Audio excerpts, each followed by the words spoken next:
My mind has been wandering, dreaming of places I long to visit, strolling along the English countryside and visiting beautiful French Chateaux. So inspiration struck one of these days in isolation, and in an effort to escape the mundane, I decided what better time to make house shoes. But not just any house shoes. If you know me at all, you know I'm going to try to incorporate some sort of time travel. At first I thought I was craving the 18th century, but I know so little about the 18th century. Really, my true love is the Victorians, the Edwardians. In my research, I discovered the 18th century revival that occurred in the 19th century. Now that's exciting. So, with a plan in place, the design in mind, and the fabric chosen, it was time to get to work. I begin as I always do, by choosing the last, and in this case, I modified the toe with a little bit of leather.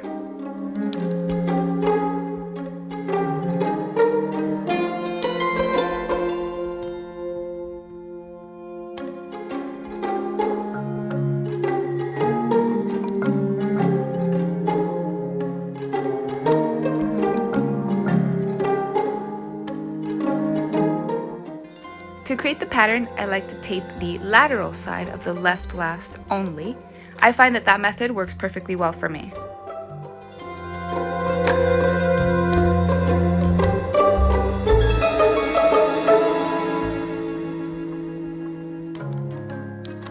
Since I was going to modify the last, I created an outline of my foot, wrote down all the measurements, and designed what the bottom of the last would look like.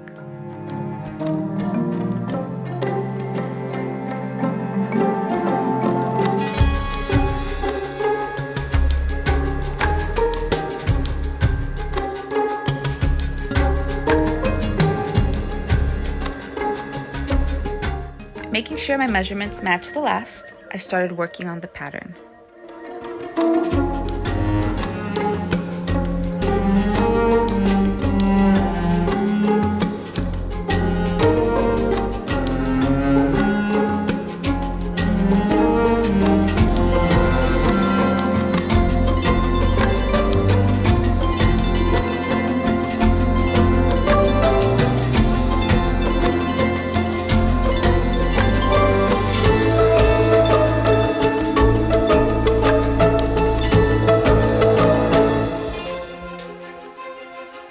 Now, on to the pattern making.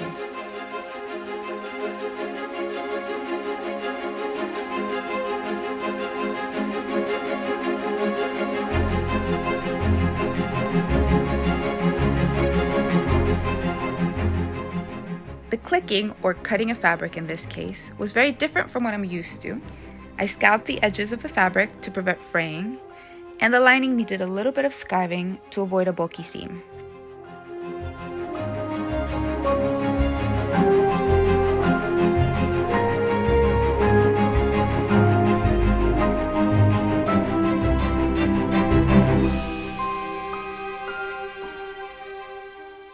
So for the lining, I decided to go with this veg tan crust leather as opposed to this pink lamb, I think it is, even though I think pink on the inside would have been nice.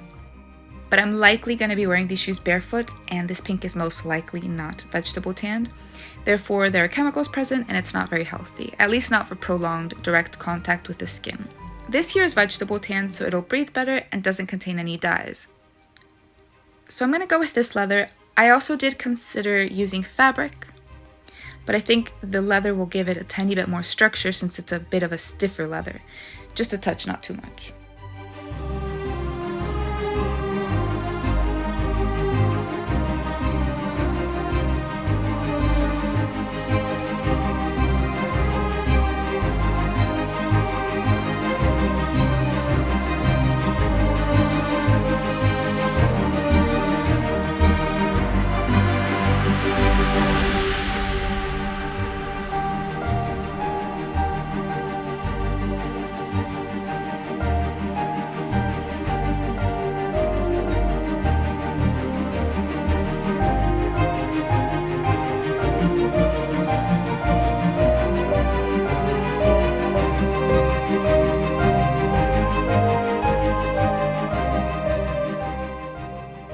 Once the insoles were trimmed, I took them off the last, covered the back part with fabric, and nailed them back on the lasts.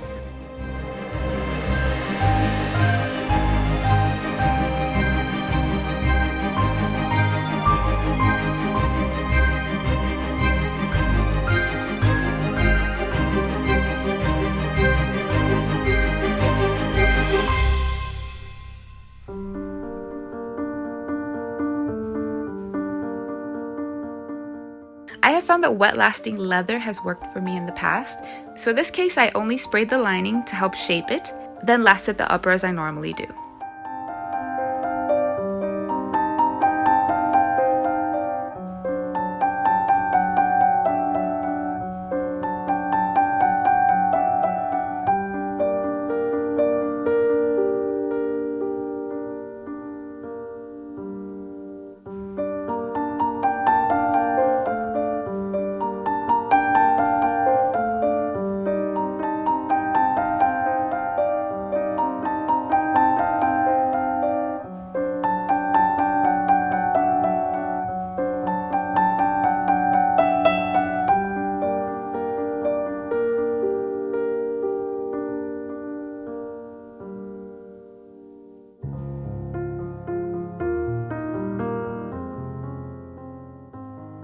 I debated whether or not to add a toe puff considering I want to keep the shoes soft, but I also want them to retain their shape, so I opted to experiment using some fabric instead of leather in combination with Hirschkleber.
Once the uppers were cemented, I covered the heels and secured them on with brass nails.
With the outsoles trimmed, shaped, colored, and polished, of course this wouldn't be a Vicky Tincheco video without some mention of burgundy at some point.